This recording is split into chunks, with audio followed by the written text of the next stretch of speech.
Hello, this is Maria at OrthoTech Lab. I'm demonstrating the free 3-shape viewer. The upper left-hand corner, click on your file.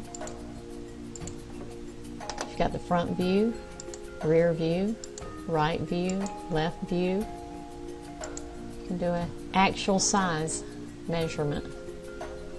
Opening your models, and doing a right click and hold, do a occlusal surface, and do your actual size measurement.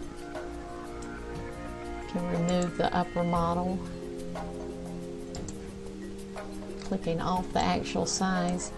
You can zoom in and out by using the scroll button and holding it. You can move it anywhere on the page by using the scroll button and holding. You can rotate with the right click and hold. Get a detailed view.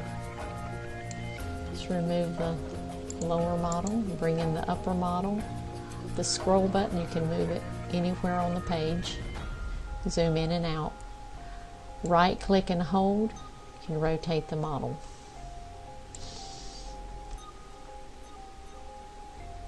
Bring in your lower model together.